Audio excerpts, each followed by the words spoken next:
Welcome to the Inspire to Invest podcast, where we're sharing stories from real estate investors and how investing has changed their lives. This episode of the Inspire to Invest podcast has been brought to you by Francis 5 Properties and Maynada Media. Hey everybody, welcome to the Inspired to Invest podcast. I have an amazing guest with me today named Randy Molland. You'll have to just forgive me because I'm a little bit under the weather, but I'll introduce Randy with a short bio and then I'll let him do all the talking. So Randy is joining us from Victoria, BC. He lost his best friend several years ago, and he attributes this to leading him into real estate. And in spite of his success, he just didn't feel fulfilled. So he has subsequently made it his mission to go big, to give big. And through his business, he's been driven to bigger and bigger opportunities. He's done more than $20 million in deals, and now he's using his platform and his company to inspire others. So welcome, Randy. You can obviously share a little bit more about your background, but where I want to really start is what life looked like before real estate. So maybe you can fill us in on all of that.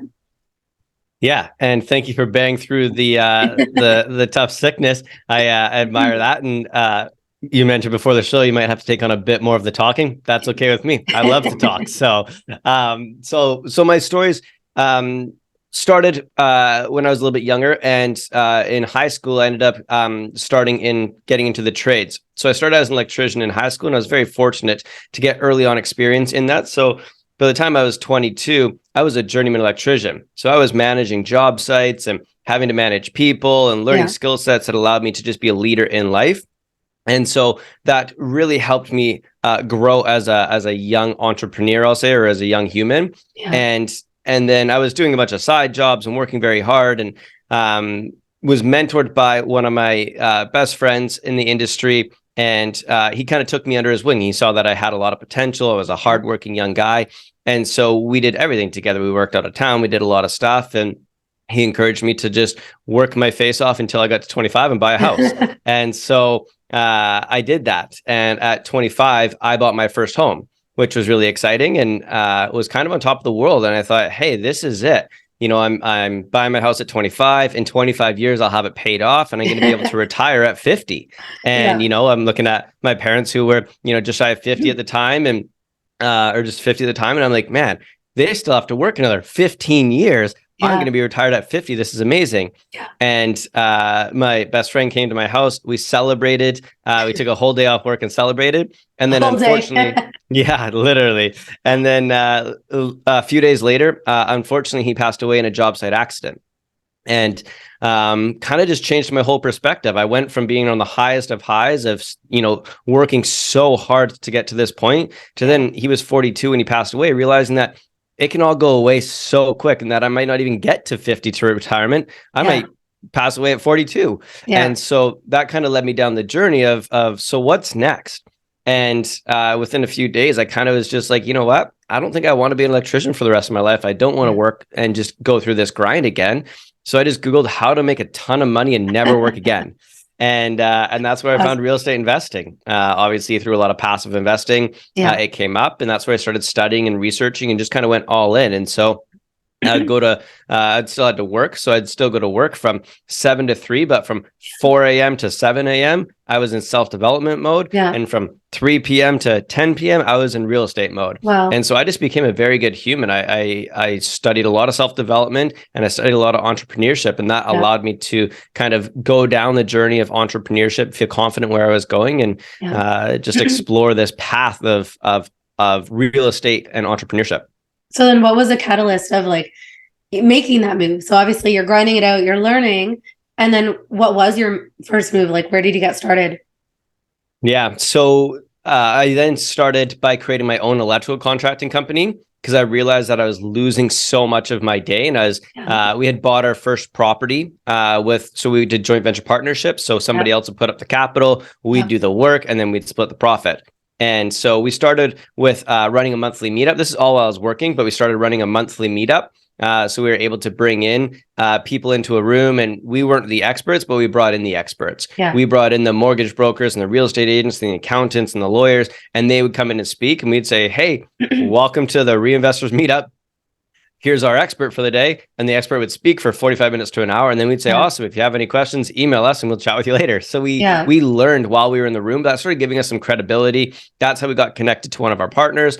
And so we started buying a few properties while I was still working. And then it was one of those things where I was like, I just can't sustain this anymore. I need to go on my own. So I realized that by creating my own electrical contracting company, I could make more money, work less hours, and control the hours that I was working. And that was my first taste of entrepreneurship, where I realized, wow, it's kind of interesting that now I'm getting paid not per hour, because I was just throwing money at jobs and saying, hey, I'll do this for X amount of dollars. And then I was a very efficient electrician, so I'd go do them pretty fast, and then had the rest of the day to go do real estate.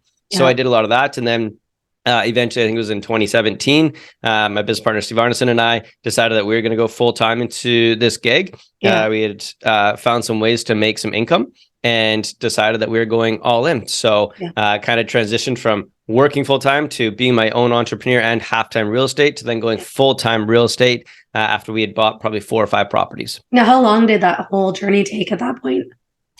So from 2015 is when my friend passed away and I bought my first home, to about 2017. So it was about a 2-year transition, and was a lot of exploring. I'd never been an entrepreneur. I'd never ran my own business. I was 25 years old, and was just learning a lot about life still. So it was quite the adventure to go down. Yeah, I'd say. Now, when you look back, in the last 5-6 years, what do you think is your biggest success to date out of that whole portfolio and that experience? Yeah, our one of our flagship properties was the first 5-plex that we did. It was our first big property. I like it just because it was so monumental for us, in the sense that we had done some single family, put some suites in them, and had some success with that. But then we found this rundown 5-plex that was super beat up. It was an older property, early 1900s. It had, I'll say, some crackheads living in it, and was just one of those like bad properties. And it was the worst property in a nice area. It was on a small lot, so it was not a big yard. So a lot of people weren't looking at it that way. And we just looked at it and went, hey, if we can remove the tenants, because this was quite a few years ago when you could really not have as much trouble with evicting tenants for massive renovations. And we're doing a massive. We gutted the whole thing, and we did all new electrical and plumbing and stuff, but we only had to give a few months notice to get them out. And so we did the math, and we're like, hey, if we bought this property for, let's use like $900,000, and we put, let's say 200, or I'll say 300,000 into it, that takes us to 1.1. What's it worth? And we figured it's probably worth about, 1.2, 1.3, somewhere in there. And so we thought, or 1.4, we're like, this is a pretty good thing. This is almost a full burr. And this is, again, 2017, 2018. So I was still pretty new into the industry, and we'd, never done a big project. And we found one of our investors to say, hey, if you pay cash for this project, so if you write us a check for $1 million, we'll go buy the property cash, renovate it cash, and then we'll go put the mortgage on it after. And we'll be able to get you back the majority of your money on a mortgage, and it's going to cash flow. And so we had an investor write us a check for just over $1 million. We bought the property, we renovated it. We did it for about 200,000, I think. I'll just keep it simple. It was like, we bought it for 9, we put 200 into it. We're in it for 1.1. And we got a mortgage for $1 million, I'll say $1 million. So our investor had only $100,000 in this deal, and it produced, I think, like $2,500 a month in cash flow. It's now worth $2 million, and is just been this incredible property that some random guy that came to our meetup that got to know us took a chance on a 27-year-old and a 29-year-old to trust his, $1.1 million to go do this property. It was a very big turning point in my life, that age meant nothing, and experience didn't mean a lot, but we sold who we were and what we were capable of, and that the numbers just speak for themselves. The guy understood the math and said, hey, this math makes sense. And if you guys can deliver on what you say you're going to deliver on, let's do it. And to this day, we still go golfing with that investor. We're still in the same partnership with him. We bought a few more properties with him. He's funded a bunch of our other projects, and he's just become a huge advocate for us because of how we delivered on it. That's amazing. Now, obviously not everything goes according to plan. So when you also look back, what would you say is probably one of your biggest lessons that you've learned, and some of the biggest obstacles that you have faced? Yeah, we got into some development over the past 3 years, and we knew what we needed to know about development. But one of the biggest challenges we faced was partnerships. You can trust so many people in so many ways, but if you don't have control of the project or a way to step in, or, if you don't trust your own instincts, it can sometimes put you in a very hard situation. So as working partners with capital, we partnered with someone to do the developments for us, and it was just a very challenging partnership that we couldn't control what they were doing. We could only control what we could control, and so it put us in a very challenging situation and position. So the biggest challenge we face is partnering with the right people to get the scale that you want to scale. It put us in a, we're developing 100 and something units, which is amazing. It just comes with this challenges along the way. And so experience wise, 10 out of 10. But for profitable growth is not going to be a 10 out of 10 for us. And it's something that we just learned. I mean, everything happens for a reason. We gained a ton of experience. We learned how we want to do partnerships, and how we've handled our side of the deal has been absolutely incredible. And a lot of people are recognizing that. And so it's actually building stronger relationships with people around us that want to continue to support us and want to continue to invest with us and want to do business with us. They recognize that, that project or those projects don't represent who we are as a company, but how we show up every day is. So we tried to take one of the most challenging things we faced and are trying to somehow come out of it with a positive spin on the other end. Yeah, I think transparency and accountability are so important when you are dealing with people's money and stuff like that, right? Now, I guess looking back at that situation, is there anything that you know now that you would look back and be like, well, I could have looked at this partner in this way, or like different due diligence that you could have done to maybe avoid going into partnership with someone that wasn't, aligned with your values in that way? Yeah, it was hard. We were both kind of new into the industry. They had a lot of experience for what they were bringing to the table, but they hadn't done a lot of building themselves as an independent company. So they were a new company, and we were fairly new at what we were doing. And honestly, I don't know if I'd change much. I did what we did, and we did what we needed to do to get ahead. And fast track it. I mean, the one thing that caused all the problems is that we took on 4 projects at one time. If we had just stuck with one project and completed it and then done the next one, then we would be in a lot better position. It was just the fact that we had 4 projects when COVID hit, and construction costs going up on 4 projects and delays on 4 projects, and all it multiplied so fast over the 4 projects. If it was just over one, we would have been able to manage and handle it. So, so through the partnership, I mean, the challenges really came because they expanded so fast, and we were riding with them, and then they just couldn't keep up to the growth that they had created. The overhead gets higher, the payroll gets higher, but you're not making a ton of money until the project's complete. So the advice I would give to anyone is, like, if you're going to do a partnership, do one project and get it complete before you continue on to the 2nd, 3rd, and 4th and 5th, getting excited that you're going to make a lot of money and do a lot of fun things. Just try one project out and just do one-on-one partnerships as opposed to long-term. Yeah, no, I think that's really smart advice. Now we're just going to take a really brief word for our sponsor, so we'll be right back. Introducing Francis 5 Properties. Hello, everyone. I hope everyone's doing great. My name is Leo Francis, and this is Jacqueline Francis. Together, we are called LJ Francis from Francis 5 Properties. We are real estate investors, business owners, and entrepreneurs. Some of the real estate investing strategies that we're involved in are multifamily value add. We're involved with vacation rentals, and now we're also doing a small development.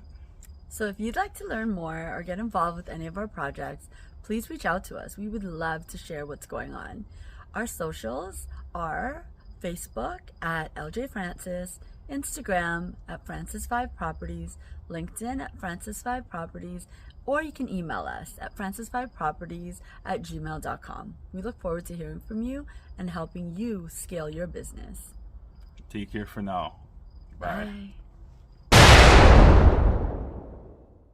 Thanks again for following along with this episode of Inspired to Invest. In addition to real estate, investing, and running my own brand experience agency for 18 years, I also published a book called The Accidental Entrepreneur in October of 2021.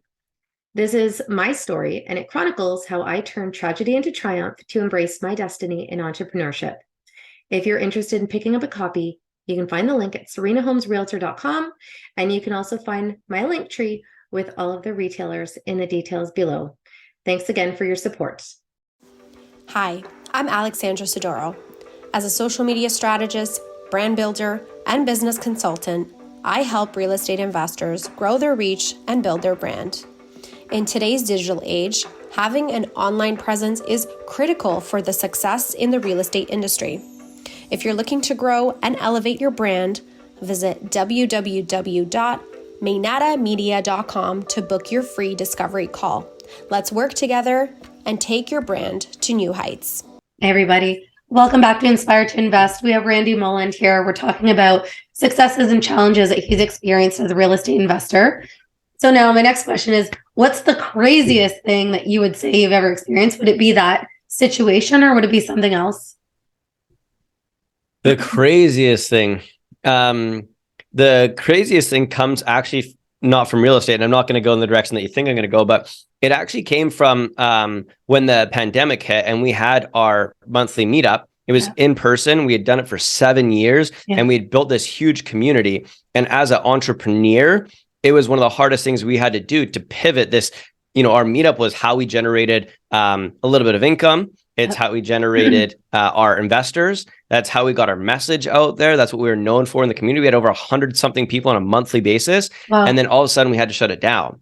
And so we had to then go virtual with everything. And all of a sudden everybody else was going virtual. Yeah.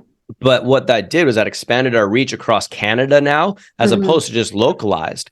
And so we had to pivot and change. And all of a sudden we lost some revenue, lost some stuff. But now we had investors from across Canada that were really recognizing what we were doing and how we were doing it. And that has since turned into an incredible new business venture where we recognized that there wasn't a lot of training and education that was nationwide for high-level investors. So we started just creating this incredible opportunity for those people to join. That was one of the craziest things that happened to us outside. I just shared a little bit about some of the stuff that happened in COVID with our developments, but from a business standpoint, because I don't think enough people talk about business and real estate investing of how hard it is to actually pivot and change and adapt. And that was one of those things. One of my favorite quotes is adapt or die. And COVID came and you either need to adapt or die.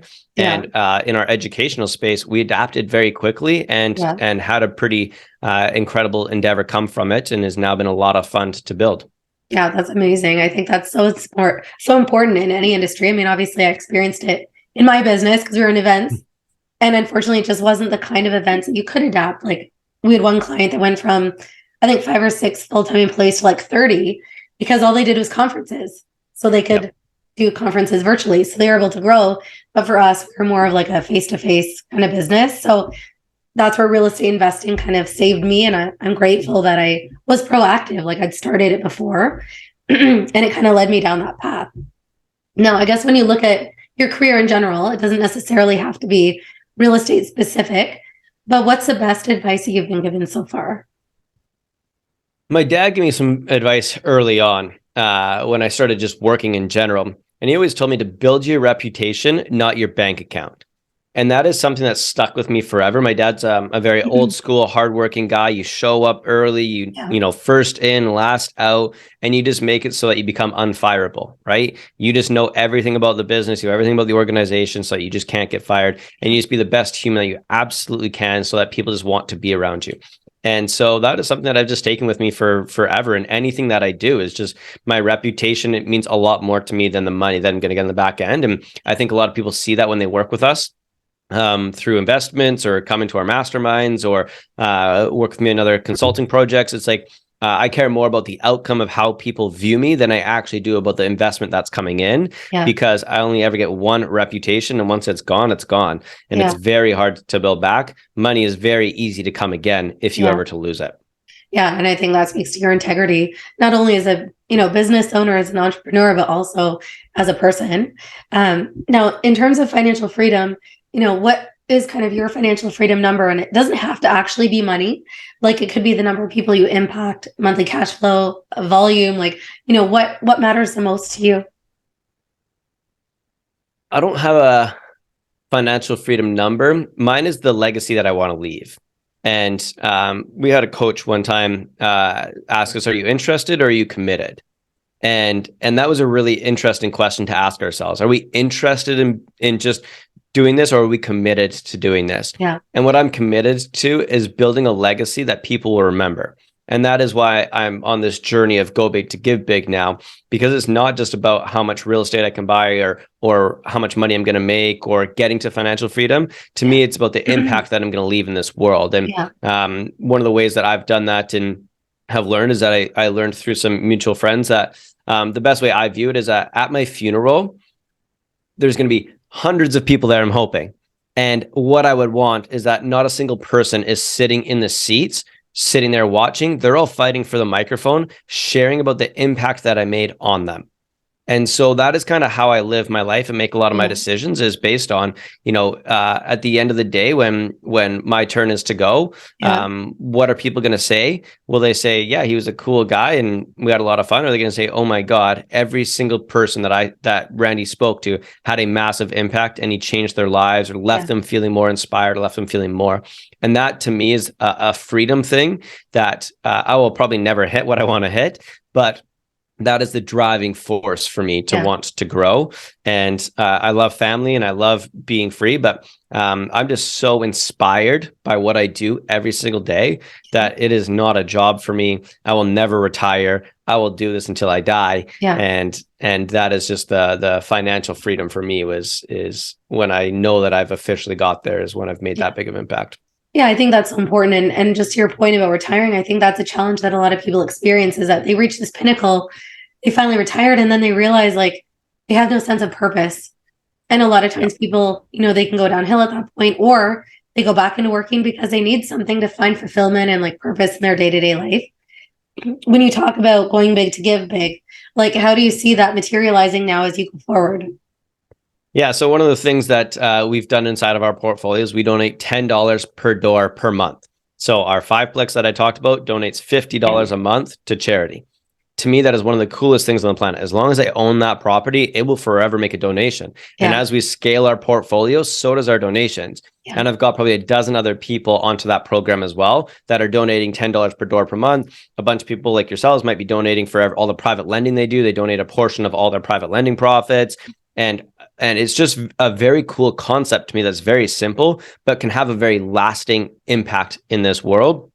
So that is something that's just got me very excited right now. Is this $10 per door per month type legacy that I want to build and continue to scale. And to me, it's something that people can really look at it and see the impact that it's making and give them the drive to scale their portfolios. I think so many people get burnt out right now trying to buy real estate and get financial freedom and make that number of, hey, I got 100 doors. It's like, cool, but what does that mean? Nothing. If you start adding $10 per door, that's like, cool, I'm donating $1,000 a month. That makes me feel really good, really inspired, and want to do some more good in this world.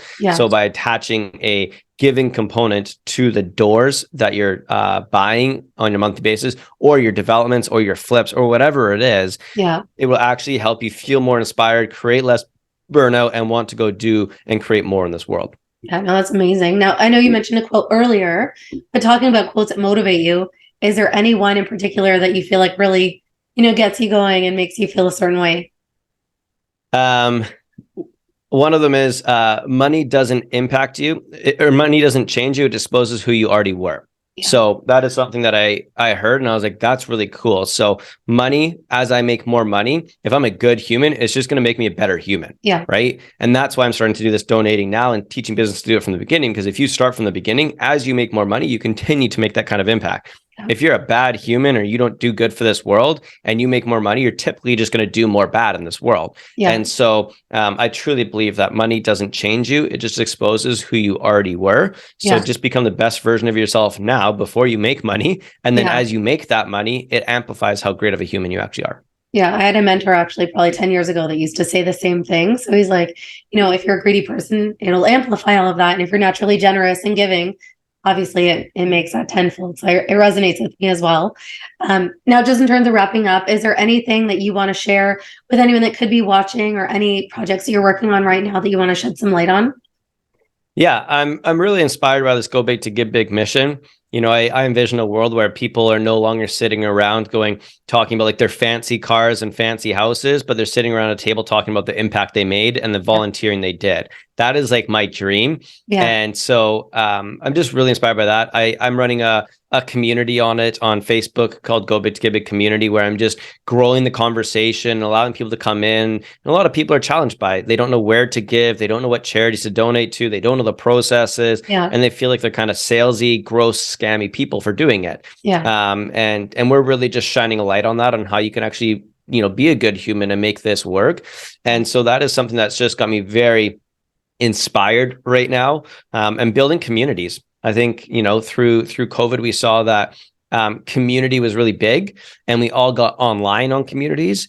And now we're starting to see that come back in person. And I think it opened up a little bit of the global network. Yeah. So kind of combining the two of those of like, hey, how do I just take the best humans on the planet that love to give and want to make impact, and grow communities where we can actually make a really big difference and support each other and love on each other. And you're part of one of our communities. And it's like, you've just seen the culture that we create inside this stuff. When you come to an event and you get inspired, there is nothing more empowering in this world than leaving an event like that with all new friends and all new people. So making impact through Go Big to Get Big, and then building communities of just inspired, incredible humans coming together and doing a lot of good stuff.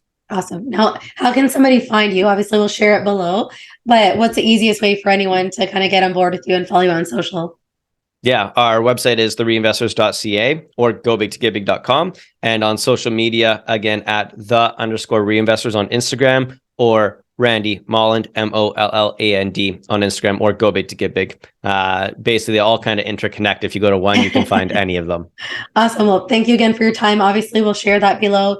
If you've liked what you've just seen, make sure that you've subscribed and you're following along at Inspired to Invest podcast.